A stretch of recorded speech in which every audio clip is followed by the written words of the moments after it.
Bien, como lo habíamos anunciado, se encuentra con nosotros en la cabina central de Radio Quito y Platinum el ministro de Economía y Finanzas, Carlos de la Torre. La presencia del ministro de la Torre se produce en circunstancias muy importantes de definiciones que se han planteado en las últimas horas, en los últimos días. Por ejemplo, la aprobación por parte de la Asamblea Nacional del Presupuesto General del Estado 2017. Y también el anuncio que ha hecho el propio presidente de la República de emprender ya en la implementación del dinero electrónico, de la billetera electrónica, en fin, como quiera llamarse. Estos son los dos elementos centrales sobre los cuales vamos a trabajar, pero claro, hay otros asuntos colaterales que queremos plantear a nuestro invitado. Señor ministro, usted conoce, existe una instancia que ha creado el presidente de la República para llevar adelante una especie de consenso nacional con sectores empresariales y productivos para lo que tiene que ver con la productividad y con el tema tributario. Al parecer ya se tiene un acuerdo, un primer elemento final sobre el que han trabajado estos grupos, y yo no sé eso cuánto puede afectar o puede conducir a tener dificultades a su programa económico. Buenas tardes, le escuchamos. Andrés, muy buenas tardes, un saludo a todos quienes nos escuchan. Bueno, efectivamente, en el marco de este diálogo nacional que ha promovido el presidente de la República, se ha generado el Consejo Consultivo Productivo y Tributario como un espacio para poder escuchar a los actores del sector privado y de la economía popular y solidaria en cuanto a sus necesidades, para identificar mecanismos que puedan impulsar producción, que puedan impulsar empleo y que puedan impulsar exportaciones que generen divisas a la economía. Y es en este marco de los diálogos que se ha alcanzado un acuerdo con el sistema financiero nacional. Es dentro de esto. Sí, está relacionado, ya. Es decir, es en el marco del diálogo y tiene sus características muy especiales que es importante resaltar. Este acuerdo obedece a una necesidad fundamental de la economía ecuatoriana que se entiende recién en los últimos años y que apunta a entender cuál es la vulnerabilidad que tiene nuestro sistema monetario de dolarización. Es decir, no solo basta con que entren más dólares de los que salen de la economía para que el sistema pueda sostenerse en el largo plazo, sino que existe un factor interno tremendamente importante que, si no es bien manejado, podría desestabilizar la dolarización, y es la demanda del dinero físico en la economía ecuatoriana. Que de paso, si comparamos con otras economías, esta demanda de dinero físico es mucho mayor. De hecho, es hasta 10 veces mayor que lo que sucede en algunos países europeos, por ejemplo. Si los ecuatorianos demandamos nuestro dinero 10 veces más que los europeos en monedas y billetes, y utilizamos bastante menos que en otras economías el dinero contable, es decir, a través de los depósitos y las transacciones que se pueden hacer con diversos mecanismos electrónicos y inclusive con los cheques a partir de los depósitos. Okay. Vamos a ir a profundizar eso, ministro, sí. Pero yo quiero volver un poco a este esquema que ha diseñado el presidente con los empresarios y con los representantes de los grupos productivos, en fin. ¿Por qué? Porque ellos, por ejemplo, pueden proponer y pueden estar acordando, diga usted, un incremento del IVA, por decirle algo, o pueden estar proponiendo una eliminación del anticipo al impuesto a la renta, o pueden estar proponiendo la eliminación del impuesto a la salida de divisas. Son temas que estaban discutiendo. ¿Esto le puede echar abajo a usted su plan, su programa?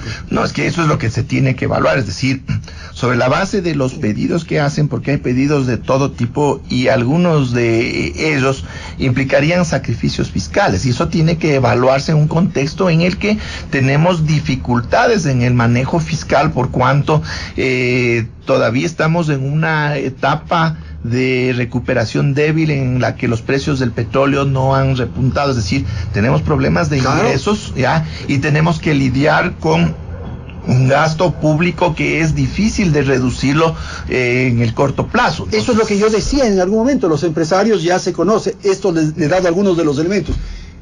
Pero ¿qué dan a cambio los empresarios? ¿Qué es lo que van a dar en favor del fisco? Efectivamente, todo eso es lo que tiene que estudiarse, e inclusive las medidas que puedan derivar en incentivos quizás tendrán que ser muy puntuales, muy focalizadas en términos de un análisis costo-beneficio, es decir, siempre en función de resultados que puedan ser cuantificables y que sean efectivos en plazos relativamente cortos en términos de generación de producción, de empleo y de divisas. Pero volviendo al dinero electrónico, este es un elemento en el que sí ha habido una coincidencia en términos de alcanzar el objetivo fundamental en el caso de el fortalecimiento de la dolarización, de procurar reducir la demanda de dinero físico con sustitutos que son mecanismos electrónicos, que si bien existen ya estos mecanismos, pero que están vinculados a cuentas corrientes, libretas de ahorro, es decir, las personas que estamos bancarizadas ya tenemos acceso a estos medios de pago, mecanismos de pago que no requieren el uso de dinero efectivo, y en general las grandes transacciones de nuestra economía ya se hacen por estos medios. Pero ¿qué sucede con la mayoría de los ecuatorianos que no están bancarizados? Ahí es donde surgió, o por ellos es que surge la idea de desarrollar esto que se llamó en algún momento dinero electrónico, ahora le quieren llamar la billetera móvil, ¿ya? Que no es sino la generación de unas cuentas básicas sin los requerimientos habituales de una cuenta corriente, una libreta de ahorros, ni siquiera con la presencia física del usuario en la oficina bancaria, sino que estas cuentas se las abre directamente desde un teléfono móvil y ya pueden recibir pagos o pueden recibir depósitos, y cuando tengan los recursos ya se puede también hacer pagos y transferir ministro, dinero. Se tiene que depositar en la cuenta, ¿no es cierto? O sea, la persona que vive en un páramo o que vive en algún manglar, para poner extremos, necesita tener una cuenta, y alguien de algún modo tienen que depositarle en su cuenta. Exactamente, puede recibir pagos de otros usuarios, puede depositar dinero efectivo, claro, a través de, como estaba hasta ahora definido, a través de agentes no bancarios que son cadenas de almacenes, de farmacias que tienen presencia a nivel nacional, es decir, sí se generan esas facilidades, pero evidentemente son requisitos y mecanismos mucho más sencillos que los que implica el tener una libreta de ahorros o una cuenta corriente en un banco, digamos. Ya. Ministro, tengo entendido que son alrededor de 2.500 millones de dólares que están en la economía, ¿verdad? No, son muchos más, en dinero efectivo. En efectivo, en billetes. En efectivo son alrededor, según los registros de estimaciones del Banco Central, se establece como 13.000 millones de dólares. Pero de eso, una buena parte puede que esté en el exterior, porque hay salidas de recursos en efectivo, pero estaríamos hablando de un valor de más de la mitad de eso que realmente está circulando en la economía. Estaríamos hablando de 7.000, 8.000 millones de dólares. Un poco la idea, el presupuesto, digamos, de esta billetera móvil es que se mueva cuánto de esos 6.000, 8.000 millones que podrían estar. Bueno, como es un acuerdo en el que hay corresponsabilidades, hay metas de reducción de la demanda de efectivo, que es lo que hemos visto en los dos últimos años. En el 2015 y 2016 vimos que se dio un incremento importante de la demanda de dinero físico en la economía, que bordeó cada uno de estos años los 2.000 millones de dólares. Es decir, en los 2 años los ecuatorianos demandamos casi 4.000 millones de dólares adicionales en billetes, que a la final generan un impacto muy fuerte en las reservas internacionales del Banco Central, porque cada dólar que entra a circular en las calles del Ecuador, de las ciudades del Ecuador, necesariamente tiene que salir de las reservas internacionales del Banco Central, y eso nos genera un problema en términos de la disponibilidad de divisas para cumplir con las obligaciones públicas y privadas con Pero el eso exterior. no se va a resolver, pues, ministro, porque en vez de estar en la reserva van a estar en la cuenta del propietario de la cuenta. No, porque el dinero en efectivo, el dinero físico se usa para las transacciones, pero si es que se utiliza el dinero contable, ya, el dinero contable tiene otra dinámica que no incide en las reservas internacionales del Banco Central y fluye entre las diferentes cuentas de los usuarios y las transferencias no requieren del dinero físico. Son numeritos para ponerlo, es lo que yo paso de aquí, $30, $600 a la otra. Exactamente, sin requerir del dinero físico. Entonces, si es que se logra impulsar el uso de medios de pago y en general, porque hay que entender que esto del dinero electrónico se inscribe dentro de una estrategia que va más allá de este mecanismo, incluye lo que son las tarjetas de débito, tarjetas de crédito, inclusive se está pensando en poder seguir utilizando el cheque como un medio de pago que no requiere detrás que exista el efectivo por los costos altísimos para la economía de mantener billetes, dólares en la circulación. Bueno, pero en algún momento el cheque se convierte en billetes. Eso es lo que en las sociedades más desarrolladas se ha logrado minimizar, es decir, la mayoría de las transacciones se mantienen dentro de los canales financieros y eso evidentemente reduce notablemente la necesidad de billetes físicos. Allá es a donde nosotros estamos apuntando con este acuerdo que se ha llegado con todo el sistema financiero nacional, es decir, no solo son los bancos privados, están las cooperativas de ahorro y crédito y está también la banca pública. Y en teoría en el futuro podrían ingresar también las operadoras celulares, ¿no? Bueno, van a estar ya presentes porque esta forma de pago requiere la conexión a través de las operadoras móviles, sino que solo son el canal por el cual se transfiere la información de los pagos y cobros. Tienen que ser entidades financieras las que administren estas cuentas y hagan las liquidaciones de los valores cuando se realizan pagos y cobros. Ministro, este rato en el Banco Central están abiertas, tengo entendido por una información de prensa, 360,000 cuentas.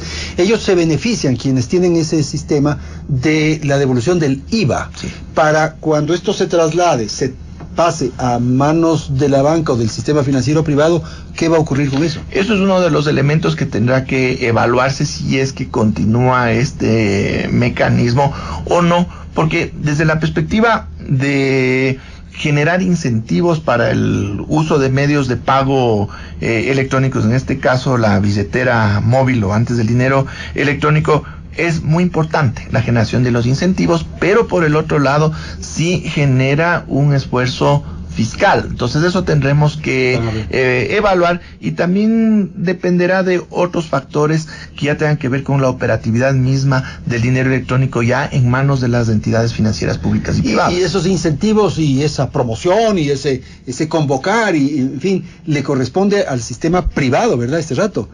Bueno, esa es la idea. Si bien el dinero electrónico en el Banco Central en el último año y unos pocos meses tuvo un repunte, justamente por los incentivos que se generaron por la devolución de los puntos del IVA, no ha alcanzado un nivel que podríamos decir que sea el conveniente frente a la demanda todavía muy importante de dinero físico.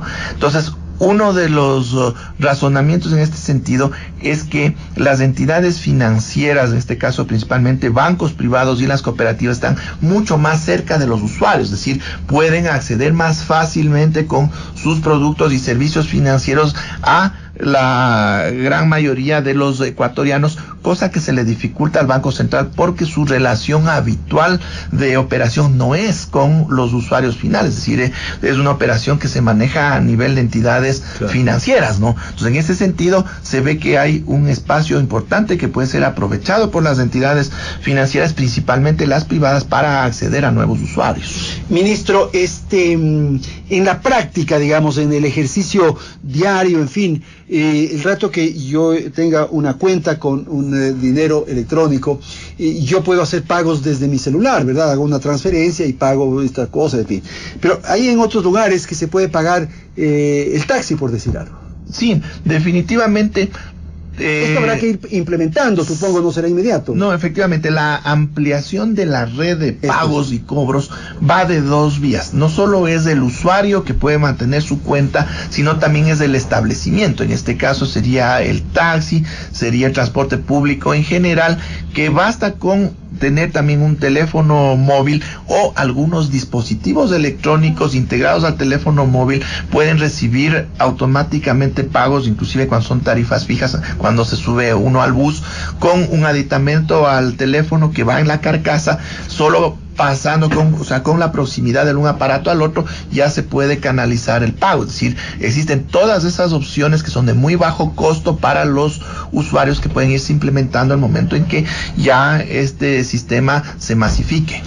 Ministro, la implementación de esto tomará algún tiempo todavía. Se habla más o menos para enero del próximo año. Bueno, ¿qué es lo que está detrás de los tiempos? Primeramente, la banca privada, y podríamos indicar algunos de los bancos privados, porque la banca privada son bastantes bancos, pero algunos son los que han tenido la iniciativa de desarrollar ellos su propia plataforma en este caso, como le llaman, de la billetera móvil, que está muy bien en la medida de que esta plataforma se va a integrar al Sistema Nacional de Pagos y permitirá realizar todas las transacciones que se realizan con la plataforma actual. Esa es la idea, que tiene que cumplir estos requerimientos tecnológicos, y nos han indicado que el tiempo de desarrollo estará entre 5 y 6 meses, es decir, en ese plazo estarán recién en capacidad de poder generar cuentas para la billetera móvil y poder integrarse con este mecanismo de pagos. ¿Y los que tienen abierto en el Banco Central, qué tienen que hacer?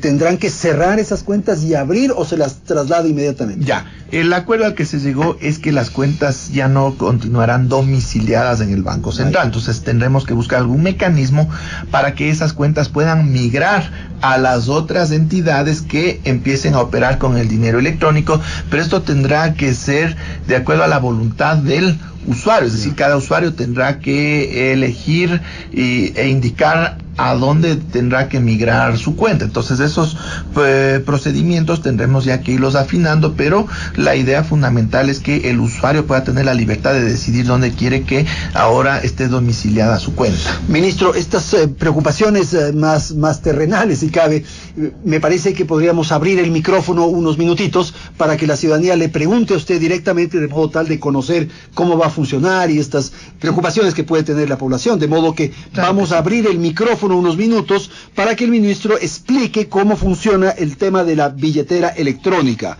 290-1140 es un teléfono, o 250-8301 es el otro teléfono. Llame usted este rato, que el ministro va a responder. Ya hay una primera llamada. Vamos a escuchar, ministro, a ver qué es lo que nos preguntan. Por favor, quien está en la línea nos dice su nombre, quien está en el teléfono nos dice su nombre y cuál es el punto que quiere tratar lo más rapidito posible, de modo tal de dar la oportunidad a otras personas para que puedan intervenir. Adelante, le escuchamos. Licenciado Carrión, muchas gracias. Soy José Ortiz Romero. Una pregunta para el señor ministro. Él fue colaborador en el Banco Central en el régimen de Correa. Yo creo que el principal problema para el peligro de la dolarización es el endeudamiento agresivo externo en que incurrió el presidente Correa. A decir de los entendidos, 63.000 millones de dólares. ¿Es o no es verdad, señor ministro? Gracias. Ok, nos sacó del tema, pero bueno, ministro, a ver si le puede responder al amigo. Bueno, aquí hay que hacer el análisis desde una perspectiva técnica. Una cosa son los pasivos u obligaciones del Estado, y otra es la deuda pública. La deuda pública es una parte de esas obligaciones, porque existen otras obligaciones, otros pasivos que están generados desde las empresas públicas que no entran en el manejo presupuestario. Ya es un tema de los presupuestos particulares de las empresas, y en este caso, en el caso ecuatoriano, donde hay más de 2 dezenas de empresas públicas, hay 2 muy grandes, Petroecuador y Petroamazonas, que por sus características de operación y por su capacidad también de endeudamiento, también generan otros pasivos que, si bien son del Estado, no se manejan dentro del presupuesto general que corresponde al gobierno central, y es ahí donde reside o en el espacio en el que está la deuda pública. Es decir, son otras obligaciones del Estado, pero que operan con una dinámica diferente y que su repago está definido a partir de la operación petrolera. Adicionalmente, ¿qué es lo que se ha expuesto en estas últimas semanas? Son los contingentes. Estas no son deudas en firme, no son pasivos en firme, son potenciales pasivos en los que puede incurrir o el Estado central o las empresas públicas en virtud de juicios que tenemos de empresas petroleras extranjeras en función de ciertos rubros que están todavía en discusión, que pueden cambiar los valores, etcétera. Entonces, ha habido analistas que han decidido sumar estos 3 espacios que tienen su propia naturaleza y claro, esa suma nos lleva a completar un valor entre obligaciones y contingentes de aproximadamente 57 mil millones de dólares, cuando la deuda pública consolidada está en alrededor de los 30 mil millones de dólares, y si es que a eso agregamos la deuda que corresponde a las propias entidades públicas, entre ellas estamos hablando de un nivel de 43 mil millones de dólares. Se tienen que hacer estas diferenciaciones porque no podemos poner en un mismo saco diversos elementos que tienen naturaleza diferente. Ministro, ¿y usted es partidario de la auditoría de la deuda como planteó en un momento dado el Contralor? A ver, esto tiene varias implicaciones. La primera, a nivel internacional, genera un ruido que puede ser peligroso para los intereses del Ecuador en términos del riesgo con el que se le mira al Ecuador, el famoso riesgo país. ¿Por qué? Porque desde el exterior no se entiende muy bien a qué nos referimos con auditoría, qué se pretende hacer, y surge la preocupación de que esto pueda derivar en una moratoria de pago de nuestras obligaciones externas, cosa que de ningún modo lo vamos a hacer. Si para nosotros está muy claro que como gobierno vamos a cumplir, pero con toda la seriedad del caso, con las obligaciones que tenemos a nivel nacional e internacional.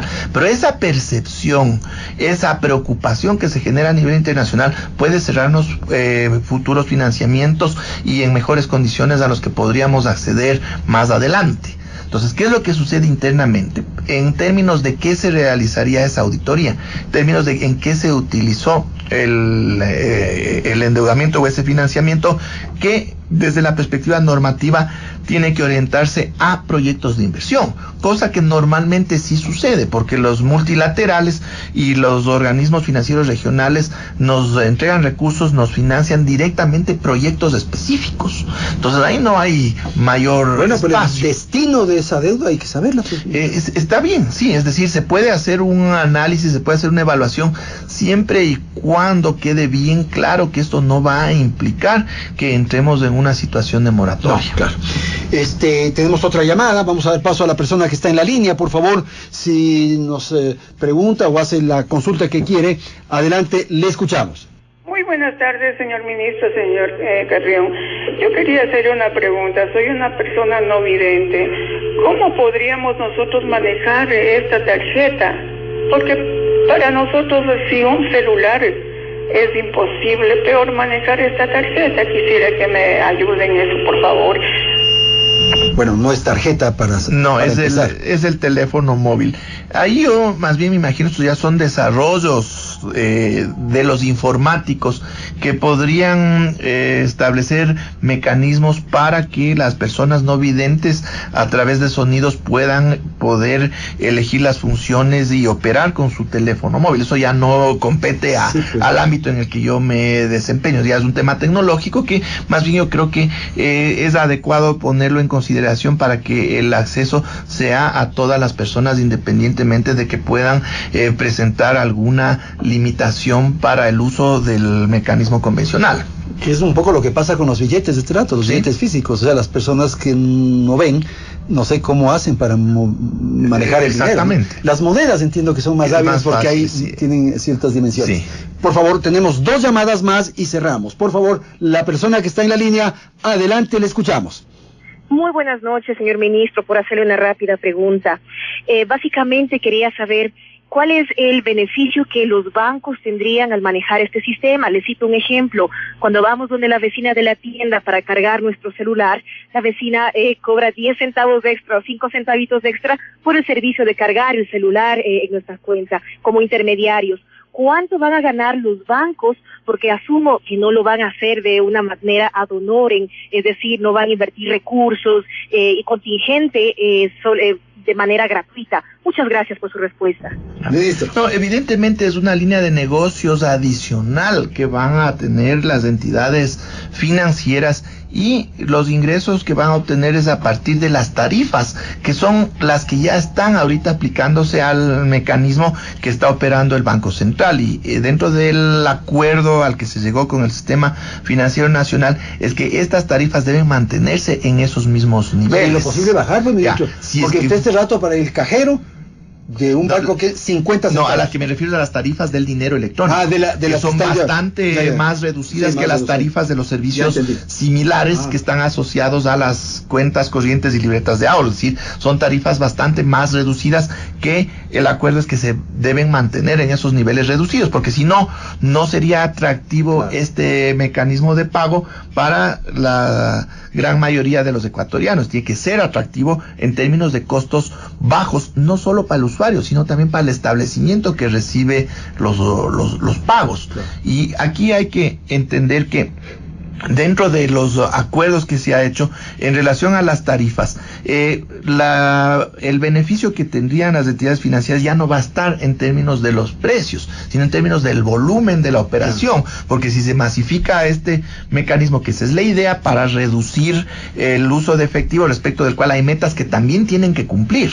Se han establecido metas, y si no cumplen esas metas, esa diferencia las entidades financieras tendrán que importar esos dólares billetes, tendrán que cargar con los costos, y esa importación no podrá afectar las reservas internacionales del Banco Central. Es decir, no es que se les entrega de forma gratuita, sino que aquí hay una corresponsabilidad. Entonces, evidentemente, si cumplen con esos objetivos y lo hacen bien, del otro lado también tienen el derecho a obtener una ganancia, pero como les decía, en términos de volumen y no de los precios. Tendrá que haber una tabla, ministro, porque no se puede cobrar igual una transferencia a la tienda de la vecina, que dijo que una transferencia importante de valor para comprar un carro, por decir. No. Efectivamente, hay la tabla que está ya vigente desde que entró en funcionamiento el dinero electrónico con el Banco Central, y será sobre la base de esa tabla que se definan, como digo, tarifas en los mismos niveles. En muchos de los casos será exactamente la misma tarifa, en otros habrá variaciones, pero mínimas, en función ya de los costos operativos que les permita obtener una rentabilidad. Yo no conozco esa tabla, pero ¿son bajos los costos? Son muy bajos, es más o menos, en términos generales, los costos de los servicios asociados al dinero electrónico están entre el 1/3 y la mitad de lo que sería el costo de un servicio similar asociado a una cuenta corriente o una libreta de ahorros. Última llamada, esta es la última persona que va a intervenir. Vamos a cambiar luego de tema, por lo eso tenemos que ya suspender las llamadas. La persona que está en la línea, adelante, le escuchamos. Sí, buenas tardes. Le saluda Patricio del Salto. Solo quería hacer una acotación al ministro. Todos los países emisores de deuda, para garantizar justamente que tenga un costo bajo el endeudarse, transparentan las cifras, ministro.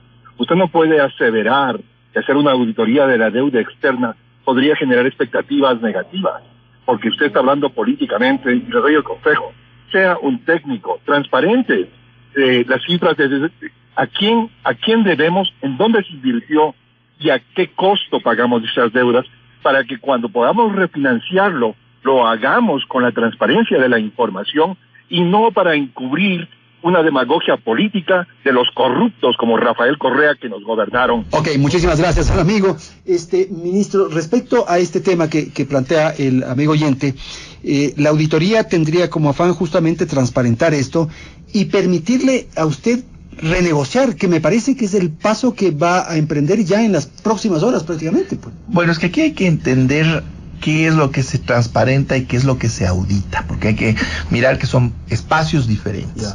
Bueno, en términos de transparentación de cifras, al amigo oyente yo debería indicarle que es precisamente lo que hemos hecho, sino cómo es que estamos hablando ahora de pasivos del Estado de casi 60,000 millones de dólares, cuando de eso no se decía nada anteriormente.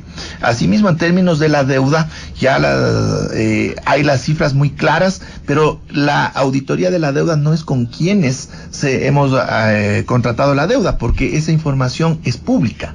Eso está ya en diversas fuentes, y ahí no es donde estaría el problema de la auditoría. Perdón, ministro, pero en la venta anticipada de petróleo a la China no tenemos esa transparencia.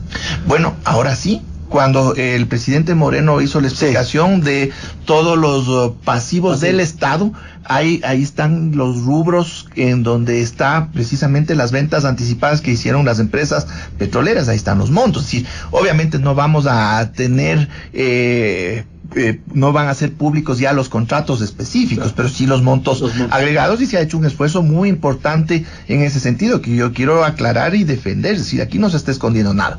La auditoría va en otro nivel, en que se han utilizado los recursos del financiamiento. Exactamente, no el origen. Porque el origen ya se sabe o se puede saber sin mucho problema, sino el destino, en que se han utilizado los recursos. Como decía, en muchos de los casos ya vienen atados los créditos a proyectos específicos, pero también existen créditos de libre disponibilidad que en ese caso se podría identificar hacia dónde se han dirigido. Desde la perspectiva internacional, ¿qué es lo que ellos miran en términos de riesgo país? Como yo lo decía, que se pueda objetar el uso de tramos de deuda y por eso se pueda pretender una moratoria, por ejemplo. Esa es la preocupación que se tiene afuera. A nivel externo no les interesa en qué hemos utilizado los recursos, eso ya es una cuestión interna nuestra. El interés fundamental podría ser hacia adentro, en qué se ha utilizado esos recursos, y ahí es el espacio donde podría operar la auditoría. Ministro, y yo le hice una segunda pregunta sobre este tema, y es que usted está a puertas de iniciar ya un proceso de renegociación. ¿Cuándo se va a hacer? ¿Cómo se va a hacer? ¿En qué momento? ¿Cómo es la...? A ver, renegociación no, porque la renegociación también nos lleva a esa percepción de moratoria. Se renegocia una deuda cuando se deja de pagar y se le sienta a los acreedores para ver la fórmula de renegociar. Reestructurar, entonces. La palabra exacta es una gestión de pasivos a través de mecanismos estándar de mercado. ¿Qué significa este término que parecería complejo? Lo que se define con esto es que lo que vamos a buscar es justamente que la percepción en los mercados financieros internacionales respecto del Ecuador mejore, es decir, que baje el riesgo país. Miren que aquí las cosas se están manejando con seriedad, y esto implique que las condiciones de acceso a nuevo financiamiento sean a plazos más largos y costos financieros, o sea, tasas de interés más bajas. ¿Va a contratar otra deuda para pagar esta actual y tener mejores condiciones? Exactamente. Ya, pero esto nos tomará meses, bastante tiempo, hasta que las condiciones financieras en el exterior nos permitan poder hacer este ejercicio. ¿Y usted tiene ahorita dinero para atender las necesidades del sector público? A ver, ahora hay que entender otro elemento en relación al endeudamiento. Se piensa como que el endeudamiento público es malo. Todos los países del mundo, excepto algunas islas de la Polinesia, tenemos deuda pública. ¿Por qué? Porque es un ejercicio normal, es decir, no se puede disponer de los recursos que se necesita en un momento dado, se acude a financiamiento y luego se paga. El buen manejo financiero está en la medida de que se pueda pagar la deuda que se contrata sin generar presiones adicionales sobre otros espacios de gasto que se cubren con los ingresos. Y también hay que entender que no es que unos países les prestan a otros. Todos los países, todos los estados tienen deuda. Pero ¿quiénes son los acreedores? Los acreedores son bancos, son empresas, y en última instancia son las personas las que les están prestando sus recursos a través de bancos y empresas a los estados. Es una práctica normal de los estados de utilizar la deuda como apalancamiento para obtener los recursos para financiar desarrollo. Por eso en nuestra legislación dice claramente que el endeudamiento tiene que servir para proyectos de inversión y no para gasto corriente. Pero le insisto, ¿y usted tiene plata en este momento? Efectivamente tenemos recursos que están dando la vuelta. Que surgen del tema tributario. Hay claro, hay ingresos de la recaudación. De hecho, la recaudación tributaria en lo que va del 2017 ha sido sustancialmente más elevada que en 2016, inclusive estaríamos hablando de un 15-16% más que lo que se recaudó hasta la misma fecha en el año anterior. ¿Y eso le permite a usted pagar salarios, pagar la luz de las oficinas, de los gasolina para los vehículos, eso el funcionamiento del exactamente, del gobierno? Y también pagar el servicio de la deuda anterior y la amortización de la deuda anterior. Pero esto no resta que nosotros vamos a tener que seguir buscando nuevo financiamiento, pero en la medida en que nosotros logremos reducir el déficit fiscal, ese financiamiento cada vez es menor hasta que logremos devolverle a la deuda pública a un nivel en el que resulte un elemento que ya no nos genere ninguna preocupación. Esto está en la proforma, de alguna manera, el déficit, por ejemplo. ¿A cuánto asciende el déficit? El déficit lo hemos reducido, que ese es un esfuerzo grandísimo, teniendo en cuenta de que el presupuesto general del Estado que nos aprobó la Asamblea el día de ayer es un presupuesto que incluye todo el año 2017, pero de todo ese año nuestro ejercicio efectivo arranca a fines de mayo, pero con una inercia que viene de operaciones que ya estaban definidas anteriormente. Es decir, el margen que se tiene efectivo de operación está en el orden de los 4 a 5 meses, es decir, todo lo anterior ya estaba comprometido. Y aún así, nosotros hemos reducido el déficit del gobierno central en $1,000 millones respecto del año anterior. Esto quiere decir un punto porcentual del PIB. ¿Y a cuánto asciende el déficit finalmente? A 4.7% del PIB, aproximadamente $4.700 millones. ¿Y la deuda en general cuánto significa en el presupuesto? Bueno, es lo que se amortiza de la deuda, es decir, más o menos estaríamos hablando de un presupuesto de $36,000 millones, $7,000 millones servirían para amortizar deuda. 7,000 para amortizar, sí. Y 4,000 déficit. Sí. Ok. Es complicado, ¿no? Claro, es complicado. Muy complicado. Es complicado.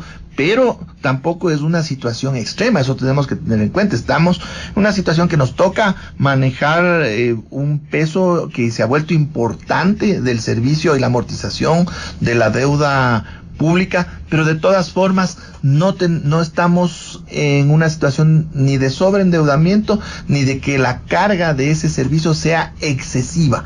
Es importante, nos genera una preocupación, pero es manejable. O sea, por ejemplo, esos contratos, esos bonos que se emitieron con intereses de 10, 11%, sí es muy alto el peso, el costo de ese dinero. Es alto. Habrá que buscar un mecanismo para bajar eso, ¿verdad? Es alto, y nosotros tenemos todavía tiempo para cuando lleguen los vencimientos, porque al vencimiento se paga la totalidad del capital. Entonces esto nos vendrá desde el año 2020 en adelante, es decir, porque tenemos que prepararnos. Sí. Entonces ahí también viene un ejercicio responsable de irnos preparando para poder disponer de los recursos al momento en que tengamos que cubrir ese capital. Por lo pronto lo que se pagan son solo los intereses. Ministro, la idea del paquetazo, ya usted lo ha señalado con insistencia que no va a ocurrir, pero sí no sé cuánto puede contaminar lo económico en lo político, con miras a lo que se está hablando insistentemente de una consulta popular, en fin. ¿Usted es consciente de que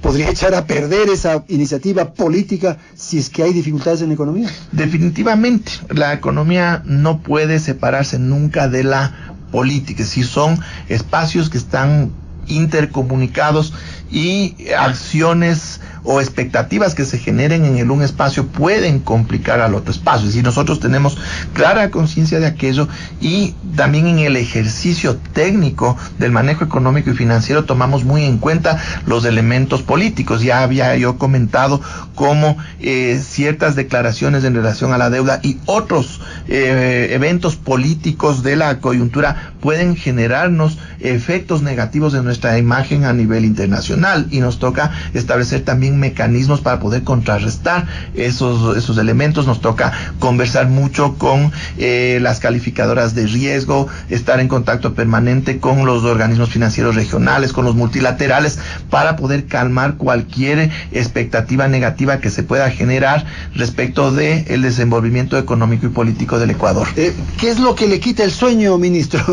Pagar los sueldos, hacer funcionar a lo público. Bueno, tendría que confesarle que duermo muy bien, porque cuando las cosas se hacen con tranquilidad, cuando las cosas se hacen con sinceridad, si bien son difíciles, uno sabe que puede enfrentar los problemas. Pero no es una cuestión de estado de ánimo simplemente, sino que usted sabe que probablemente no tiene para pagar a los proveedores del Estado, por ejemplo. Es que sí tenemos, sí tenemos, es decir, hay mecanismos, hay técnicas. ¿Pero de dónde sacó la plata si ya no había?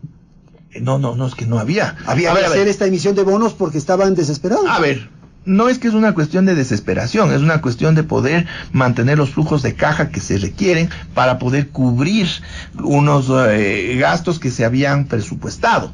Y yo le puedo poner en el ejemplo microeconómico, es decir, las personas usamos la tarjeta de crédito. Mientras podamos pagar la tarjeta de crédito a fin de mes sin mayores problemas, la tarjeta de crédito es un instrumento muy útil. El financiamiento es un instrumento muy útil si se lo maneja de forma adecuada, de forma responsable.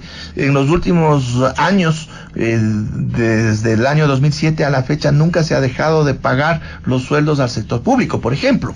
Y acordémonos qué es lo que sucedía en épocas anteriores.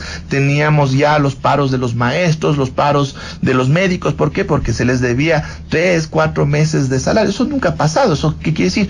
Que se puede manejar de forma adecuada, y si bien hay dificultades económicas, para eso estamos los técnicos que sabemos de cómo se maneja financieramente un estado, y podemos encontrar las soluciones y podemos ir arreglando estos problemas para poder alcanzar ya un manejo fiscal que pueda ser sostenible en el largo plazo. Estas propuestas de austeridad que se ha establecido, el tema de los salarios de los de mayor pago jerárquico, no superior, no sé cómo llaman, el tema de la venta de los vehículos, el famoso avión, no sé si hay noticias sobre el avión, en fin, ¿cómo ves? Todo aporta. Estos son mecanismos que generan ahorros y dan señales para que todos los ecuatorianos arrimemos el hombro en este esfuerzo de austeridad, fundamentalmente con lo que respecta a los recursos públicos. Y asimismo, como yo había indicado, esta reducción importante del déficit de $1,000 millones denota un esfuerzo muy grande. Pero aquí hay que tener en cuenta, y eso yo siempre enfatizo, que una reducción del gasto público tiene que ser medida al milímetro, sí, porque si no podríamos nosotros mismos generar que la economía se frene, cuando esta economía, la economía ecuatoriana, se ha acostumbrado a que sea desde la inversión pública, el gasto público, que se genere su dinámica, y nosotros tenemos que trabajar para que ahora sea el sector privado que solito pueda empujarle como motor de la economía, y solo ahí podríamos nosotros ya pensar en hacer cosas diferentes. Pero por lo pronto tenemos que tener muchísimo cuidado por este riesgo de frenarle a la economía si se nos va la mano en los recortes. Esto que usted señala es muy cierto. Durante 10 años fue el sector público el gran motor que provocaba el desarrollo en la economía. Sí. Ahora se ha cerrado válvulas, y por ejemplo el tema de inversión casi está en cero. Ahorita el dinero de lo público se va fundamentalmente en gastos corrientes, y esos son los que sirven para que la economía se dinamice. ¿O estoy equivocado? Bueno, el gasto público tiene un efecto multiplicador en la medida que esos recursos se canalizan al consumo de los hogares, es decir... Claro, el salario que yo recibo siendo empleado del... Exactamente. Público, voy a gastarlo luego en... Demanda en bienes y servicios, muchos de ellos son de producción local, y se genera una cadena.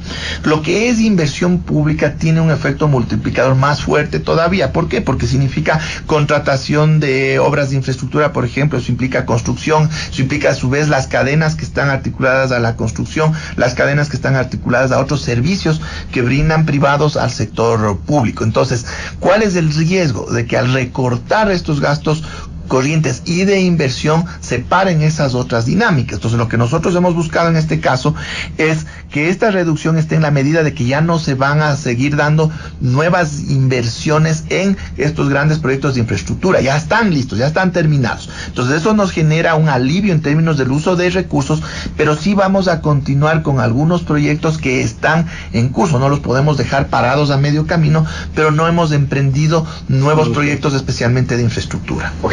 ¿El crecimiento para este año cuánto está? 0,7% es la estimación. Listo, ministro, muchísimas gracias. Ha sido el ministro de Economía y Finanzas, Carlos de la Torre.